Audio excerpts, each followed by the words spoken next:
السلام عليكم ورحمة الله وبركاته. حبايبي، أحلى متابعين في الدنيا، كل عام وحضراتكم طيبين. وصفة النهاردة ليك يا ست الكل. من حقك وبعد تعب اليومين اللي فاتوا انك تدلعي نفسك. النهاردة جايالك بوصفة للون بني لامع وتغطية عالية للشيب، بجد وصفة من الآخر. يلا بينا نسمي الله ونبدأ وصفتنا مع بعض. للمواد السائلة هحتاج معلقتين كبار من البن. يفضل ان البن بتاعنا يكون بن سادة، ما يكونش بن محوج. معلقتين كبار زي ما انتوا شايفين. هنزل عليهم بمقدار كوبايتين من المية. انا استخدمت مج الشاي العادي. كمان المية بتاعتي مية عادية من الحنفية. بعد كده بقى هبتدي اقلب المكونات بتاعتي دي على البارد قبل ما ارفعها على النار.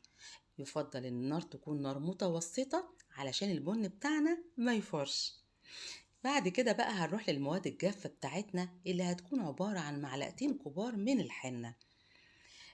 طبعا تقدري تزودي الكمية زي ما انت حابة، بس الكمية دي حلوة قوي، انا شعري مش قصير فالكمية دي حلوة قوي.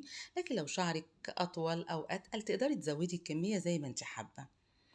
هننزل عليهم بمعلقة كبيرة من الكاكاو الخام أو الكاكاو المر، تقدري تجيبيه من عند العطار.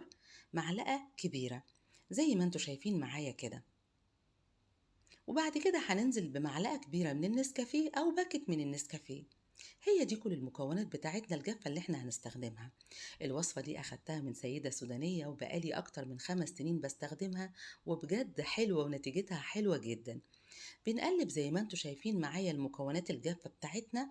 قبل بقى ما نروح نشوف القهوة بتاعتنا عملت ايه، هنلاقي القهوة كميتها قلت، يعني كوبايتين القهوة بقوا تقريبا كوباية.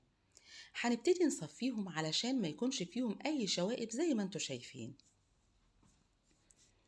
وبعد كده بقى هنبتدي ننزل بيهم على المكونات الجافة بتاعتنا، على الحنة بتاعتنا بشكل تدريجي، بس ناخد بالنا ننزل بالكمية واحدة واحدة علشان احنا عايزين قوام متوسط، لا خفيف ولا تقيل.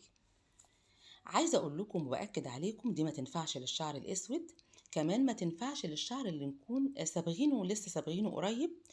مش هتنفع معاه خالص. دي بتبقى حلوة جدا للشعر اللي فيه شيب وللشعر اللي بيكون بالفعل لونه بني، بتدي لون حلو قوي قوي قوي للشعر زي ما انتوا شايفين حبايب قلبي كده.